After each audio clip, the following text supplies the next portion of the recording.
عمر بن عبدالعزیز 3 بر اعظم پر حکومت کی. عمر بن عبدالعزیز، بنو امیہ، مروان 9 مہینے حکومت کی. اس کا بیٹا عبد الملک بن مروان 21 برس حکومت کی. اس کا بیٹا ولید 10 سال حکومت کی. اس کا بیٹا سلیمان 2.5 سال حکومت کی. اسی تخت پر بیٹھے عمر بن عبدالعزیز. پہلے چاروں نے اللہ کے شریعت کو قربان کیا حکومت کے لیے.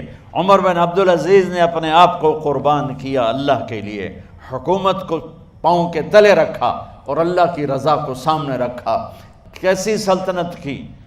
جب گورنر تھے تو 60 اونٹوں پہ سامان چلتا تھا. جب امیر المومنین بنے تو بچے کہنے لگے ماں سے، بچے بچیاں 12 تھے، ماں سے کہنے لگے کہ عید کا موقع آ رہا ہے، ابا سے کہو ہمیں نئے کپڑے تو لے کر دیں. ان کی ماں کا نام ہے فاطمہ، بچوں کی ماں کا نام فاطمہ بنت عبد الملک. یہ دنیاوی سٹیٹس میں سب سے بڑی خاتون گزری ہے. آج تک اس کے لیول کی کوئی عورت نہیں آئی. دادا بادشاہ، باپ بادشاہ، 4 بھائی بادشاہ، 6 خامند بادشاہ، 7 نسبتوں سے یہ عورت شہزادی رہی ہے. حضرت عمر گھر آئے، بیگم نے کہا بچے کپڑے مانگ رہے ہیں. حضرت عمر کہنے لگے میرے پاس تو پیسے نہیں ہیں، تنخواہ میں تو مشکل سے روٹی پوری ہوتی ہے، کہاں سے لے کر دوں؟ تو تھوڑی دیر خاموش رہیں. بیگم پھر کہنے لگی آپ ایسا کریں، اگلے مہینے کی سیلری ایڈوانس لے لیں، اس سے میں کپڑے لے لیتی ہوں اور روٹی کا خرچہ میں مزدوری کر کے گھر بیٹھے مزدوری کر کے چلا لوں گی، آپ 1 مہینے کی تنخواہ ایڈوانس لے لیں. حضرت عمر بن عبدالعزیز واحد خلیفہ ہیں جن کے دور میں 3 بر اعظم میں زکوٰۃ لینے والا باقی نہیں بچا تھا. یہاں لاہور بھی ان کی حکومت کے نیچے تھا، جنوبی اسپین فرانس ان کی حکومت کے نیچے تھا، کاشغر تک ان کی حکومت کے نیچے تھا، استنبول کے دروازوں تک ان کی حکومت تھی. 3 بر اعظم میں ایک آدمی زکوٰۃ لینے والا نہ بچا. اور اپنا حال یہ ہے کہ بیگم سے کہہ رہے ہیں پیسے کوئی نہیں، کپڑے کہاں سے لے کر دوں؟ اور بیگم طریقہ بتا رہی ہے کہ آپ اگلے مہینے کی تنخواہ ایڈوانس لے لیں، اس سے میں کپڑے لے لوں گی اور چولہے کا خرچہ، روٹی کا خرچہ میں گھر بیٹھ کے مزدوری کر کے کما لوں گی. تو حضرت عمر کہنے لگے ہاں یہ ٹھیک ہے. باہر آئے وزیر خزانہ مزاحم، انہیں بلایا کہ بھائی ہمیں اگلے مہینے کی تنخواہ ایڈوانس چاہیے. یہ تنخواہ والے لوگ بیٹھے ہوئے تنخواہیں لیتے ہیں. اس نے کاغذ قلم آگے رکھ دیا، کہا حضرت یہاں لکھ کے دے دیں آپ 1 مہینہ زندہ رہیں گے میں تنخواہ دے دیتا ہوں. اب مجھے لکھ کے دے دیں آپ 1 ماہ زندہ رہیں گے میں آپ کو تنخواہ دے دیتا ہوں. چپ کر کے اٹھے، ایک لفظ نہیں بولے، گھر گئے. حضرت اپنی بیگم فاطمہ سے کہا بیگم بچوں سے کہہ دو کہ باپ کے پاس کپڑے لے کر دینے کی سکت نہیں ہے. اور خزانے ایسے بھرے پڑے تھے کہ زکوٰۃ لینے والا کوئی نہیں تھا. عید کی نماز ہوئی، نماز کے بعد جب ساری فیملی ملنے آئی اور بچے بھی ملنے آئے تو ان کو دیکھ کر ان کی آنکھوں میں آنسو آ گئے. کہنے لگے بچوں آج تمہیں دکھ تو ہوگا اپنے باپ پر کہ ایک جوڑا کپڑا بھی لے کر نہ دیا عید کا. تو ان کے ایک بیٹے نے کہا ابا جان آج ہم بڑے خوش ہیں، ہمارا سر اونچا ہے کہ ہمارے باپ نے مسلمانوں کے مال پہ ڈاکہ نہیں ڈالا، ہمیں قربانی کا بکرا بنایا لیکن مسلمانوں کے مال میں خیانت نہیں کی. یہ ان کا طرز حکومت تھا، اس طرح انہوں نے حکومت کی. گھر میں تشریف لائے تو بیٹیوں سے بات کی تو انہوں نے منہ پہ ایسے دوپٹہ رکھا ہوا، منہ پہ دوپٹہ رکھ کے بات کریں. تو فرمانے لگے کپڑا تو ہٹاؤ، دوپٹہ کیوں رکھا ہوا ہے؟ تو گھر کی خادمہ زور زور سے رونے لگی، کہنے لگی امیر المومنین آج آپ کی بیٹیوں نے کچا پیاز توڑ کے روٹی کھائی ہے تو وہ اس کی بو ہے منہ میں، آپ کو بو سے نفرت ہے اس لیے منہ پہ کپڑا رکھ لیا ہے. تو حضرت عمر اتنا روئے کہ ان کی داڑھی تر ہو گئی. کہنے لگے آخر میں جب تھوڑا آسرے میں آئے کہا میری بیٹیوں تمہارا باپ تمہیں بڑے اچھے کھانے کھلا سکتا ہے لیکن میں جہنم کو برداشت نہیں کر سکتا، میں جہنم کی آگ برداشت نہیں کر سکتا. اب مرنے کا وقت آ گیا.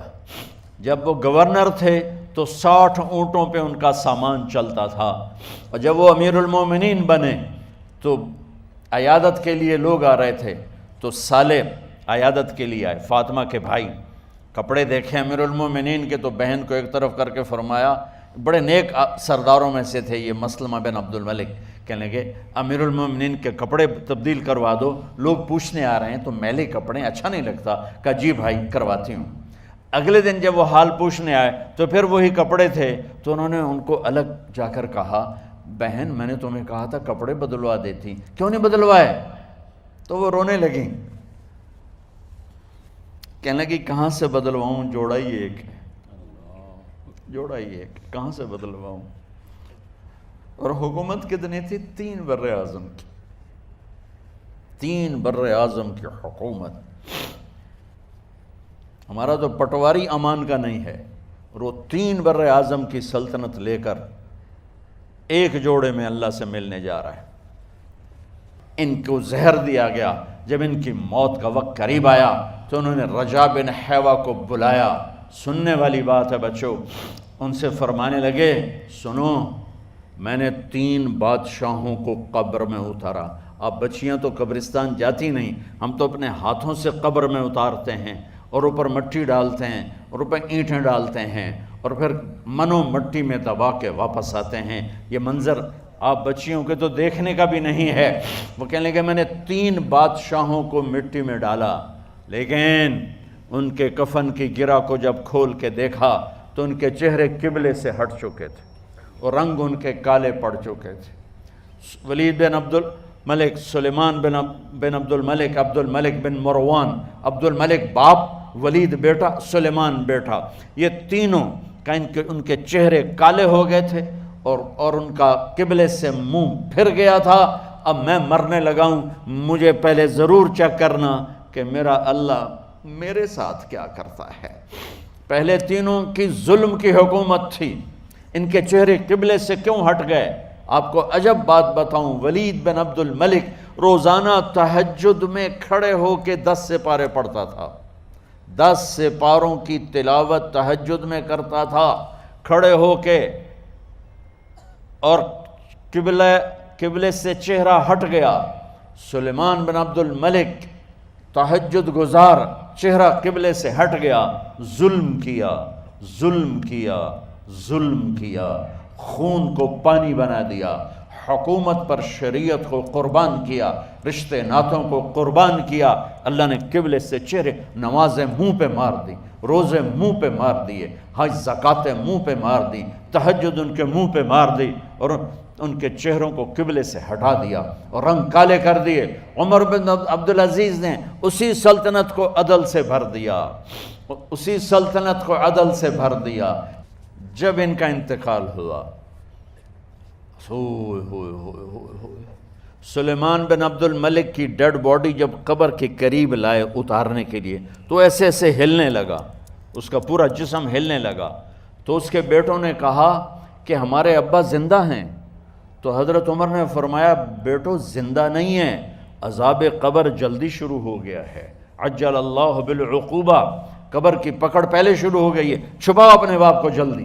جب عمر بن عبدالعزیز کی ڈیڈ باڈی قبر کے قریب کی گئی اور ان کا بھائی اتارو، بھائی وہ باتیں شروع ہو جاتی ہیں، رومال ڈالو، چادر پکڑو، ادھر سے پکڑو، تو ایک دم ایسے ایک پرچہ ہوا میں اڑتا ہوا سب نے دیکھا، وہ آتے آتے آتے آتے آتے آتے یوں آ کے حضرت عمر کے سینے پر گر گیا، سب دیکھ رہے ہیں۔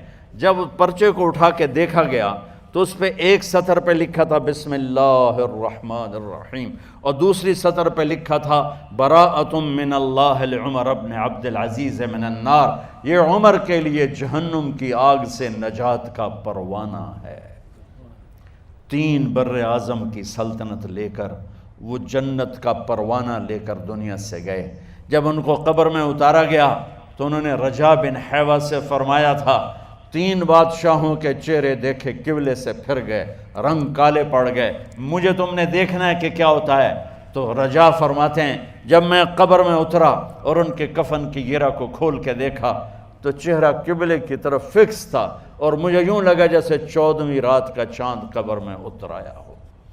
میرے عزیزو، طلبہ و طالبات، اللہ کو اپنی منزل بناؤ، اللہ کو اپنی منزل بناؤ، اللہ کو اپنی منزل بناؤ۔